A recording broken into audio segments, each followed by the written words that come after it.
بسم اللہ الرحمن الرحیم۔ السلام علیکم۔ حضرت رابعہ بصری رحمۃ اللہ علیہ کی پیدائش سے پہلے آپ کے والد حضرت شیخ اسماعیل رحمۃ اللہ علیہ کے ہاں 3 بیٹیاں تھیں۔ چونکہ آپ ان کے بعد پیدا ہوئیں، اس مناسبت سے آپ رحمۃ اللہ علیہ کا نام رابعہ رکھا گیا۔ عربی زبان میں رابعہ چوتھی کو کہتے ہیں۔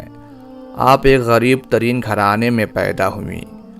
آپ کے والد حضرت شیخ اسماعیل رحمۃ اللہ علیہ اگرچہ دنیاوی مال و دولت سے محروم تھے، لیکن آپ قناعت کی دولت سے مالا مال تھے۔ آپ چونکہ خود متقی اور پرہیزگار تھے، لہٰذا آپ کو دولت دنیاوی سے محرومی پر کوئی شکوہ تھا نہ شکایت۔ آپ پیکر تسلیم و رضا تھے، ہر حال میں اللہ کے شکر گزار اور توکل و قناعت کی دولت پر خوش، فقر پر فخر کرنے والے، فاقہ ہوتا تو خاموشی سے برداشت کرتے تھے۔ حضرت رابعہ بصری رحمۃ اللہ علیہ کی ابتدائی زندگی اسرار و معرفت کے عظیم الشان واقعات سے بھرپور ہے، جس سے معلوم ہوتا ہے کہ آپ کا بچپن عام بچوں سے مختلف تھا۔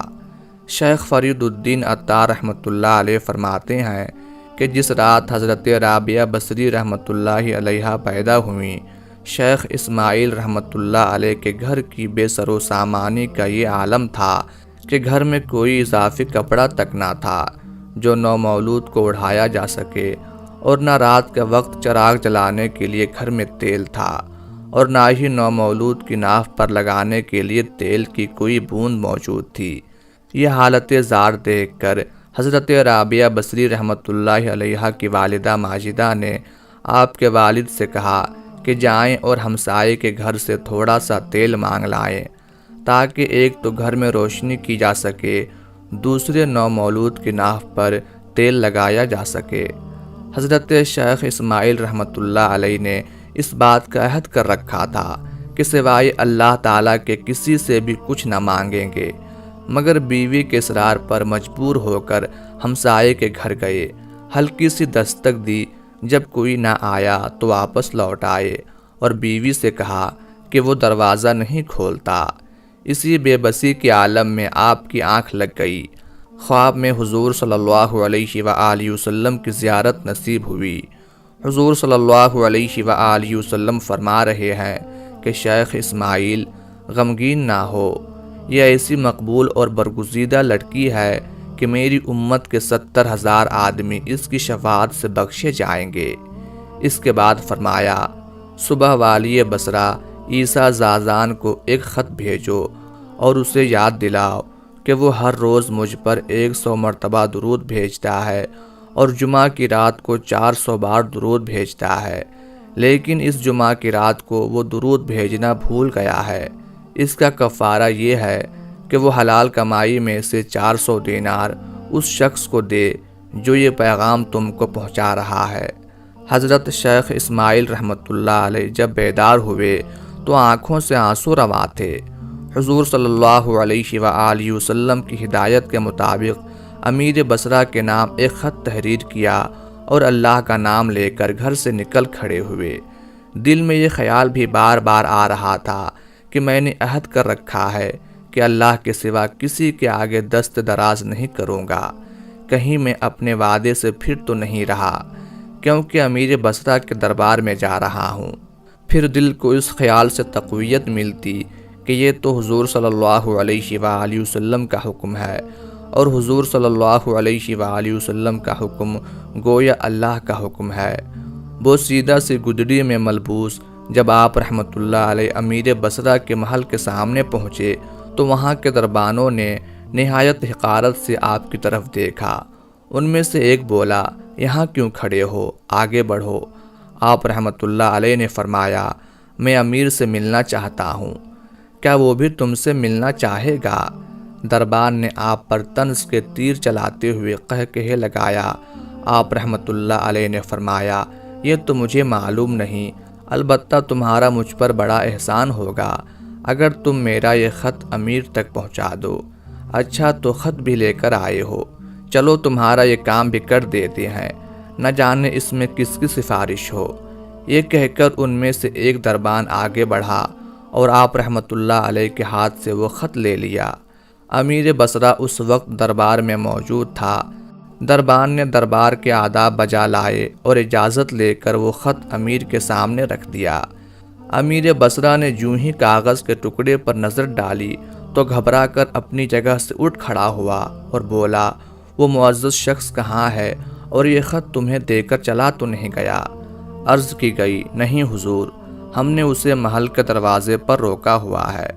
امیر بصرہ نے کہا، چاہیے تو یہ تھا کہ ہم اسے اعزاز و اکرام کے ساتھ اپنے محل میں طلب کرتے، لیکن جو پیغام وہ لایا ہے اس کا تقاضا یہ ہے کہ ہم خود بنفس نفیس اس کے استقبال کے لیے محل کے دروازے پر حاضر ہوں۔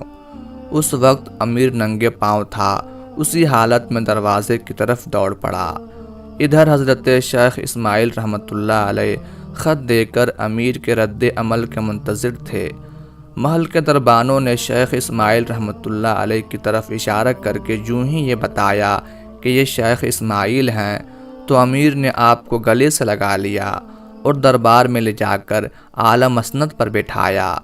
پھر آپ رحمۃ اللہ علیہ کی خدمت میں 400 دینار پیش کیے اور اپنی خطا پر یعنی جمعہ کی رات حضور صلی اللہ علیہ وآلہ وسلم پر درود پاک بھیجنا بھول گیا تھا، سخت نادم اور اشکبار ہوا، اور دل کے کسی کونے میں خوشی بھی ہوئی کہ حضور صلی اللہ علیہ وآلہ وسلم نے اس بہانے مجھے پیغام کے لائق تو سمجھا اور اسی نسبت سے ایک غریب آدمی کی کچھ مدد بھی ہوئی۔ امیر بصرہ نے کہا، آج سے میں آپ کے لیے امیر بصرہ نہیں بلکہ آپ کا خادم ہوں۔ آج کے بعد آپ کا جب جی چاہے میرے پاس تشریف لے آنا۔ بعد ازاں امیر بصرہ نے بڑے اعزاز و اکرام کے ساتھ آپ رحمۃ اللہ علیہ کو رخصت کیا۔ 400 دینار کسی خرچیلے آدمی کے لیے بھی کم نہ تھے، اور پھر حضرت شیخ اسماعیل رحمۃ اللہ علیہ جیسے قناعت پسند کے لیے تو یہ بہت ہی زیادہ مال و دولت تھی۔ آپ رحمۃ اللہ علیہ نے اللہ کا لاکھ لاکھ شکر ادا کیا اور کھانے پینے کا ضروری سامان خرید کر گھر کی راہ لی۔ آپ کی بڑی بیٹی گھر سے باہر نکلی، خچر پر اتنا ڈھیر سارا سامان دیکھ کر اس کی چیخ نکل پڑی۔ بچی کی چیخ سن کر والدہ بھی باہر نکل آئی۔ باہر کا منظر دیکھ کر اس نے بھی افسوس سے گردن جھکا لی۔ فوراً بولی، اتنا سامان تم کہاں سے لے آئے؟ مجھے ڈر ہے کہ ضرورتوں سے تنگ آ کر تم نے غلط قدم تو نہیں اٹھایا۔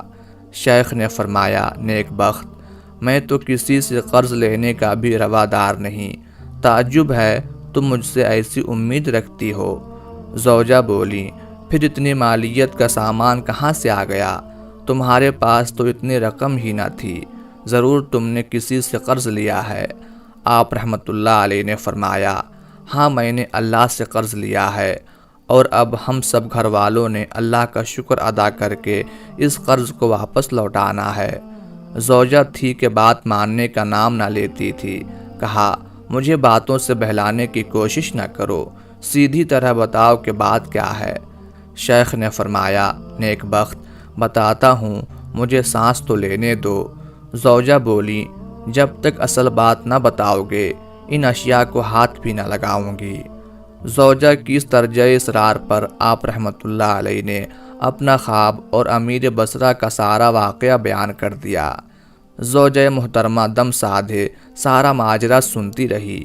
پھر دونوں میاں بیوی دیر تک اللہ کا شکر ادا کرتے رہے اور اپنی خوش نصیبی پر خوشی کے آنسو بہاتے رہے۔